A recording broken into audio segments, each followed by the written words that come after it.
qui ont cette compétence pour accéder à ces postes. Mais on en a dans cette salle-là, je suis sûre que képp ku si nekk bu ñu la joxoon micro bi et que nga wax li ngay def, combien de temps yaa ngi siy nekk, ni ngi si xarañee, mais on va se dire, mais qu'est-ce qui se passe?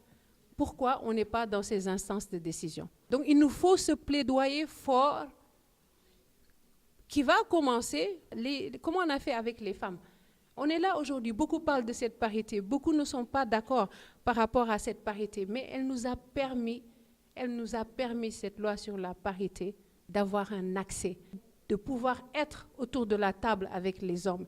Elle nous a permis aujourd'hui d'être parmi l'un des meilleurs pays au monde où on voit d'autres femmes parlementaires qui viennent prendre en exemple le Sénégal. 7e au niveau mondial et 4e au niveau de l'Afrique avec le plus grand nombre de femmes parlementaires. Mais ça, c'est énorme.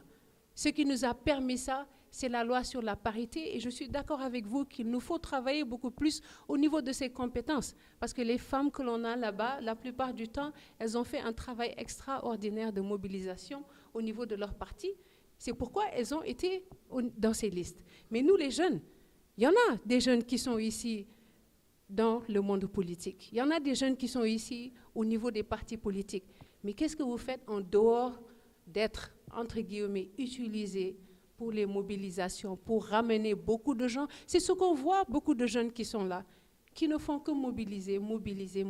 Mais on peut faire beaucoup plus de ça et être au cœur de ces instances de décision. Alors, comme on a fait pour les femmes, au moins on s'est vraiment battu, le mouvement des femmes l'a fait, il nous faut aussi un mouvement des jeunes qui se battent et qu'on fasse un plaidoyer fort pour avoir au moins, même si nous avons au début, 15% ça, nous disons. Et je suis sûre que vous allez le faire, qui sont en dehors de Dakar, qui sont dans les banlieues, qui sont dans les régions. Parce que l'engagement aussi pour moi, c'est sortir en dehors de Dakar et aller à la rencontre de ces jeunes qui sont là. Je l'ai fait et qui parlent beaucoup de ce qui se passe au niveau du Sénégal, au niveau de Dakar, mais qui veulent avoir aussi leur mot à dire, qui veulent aussi être écoutés. Donc je vous encourage vraiment à pouvoir décentraliser cette initiative, ces moments de partage, vraiment faire pourquoi pas des caravanes et avoir beaucoup plus de jeunes qui vont être là, discuter et penser à ce Sénégal pour les jeunes et fait par les jeunes. Qu'est-ce qu'on en veut et quels sont les termes, moyens, critères qu'il nous faut pour pouvoir arriver à ce Sénégal que l'on veut. Je suis fière des réalisations du président Macky Sall, de pouvoir, partout où je vais dans le monde, à travers ces conférences, que ces réalisations puissent être au grand jour.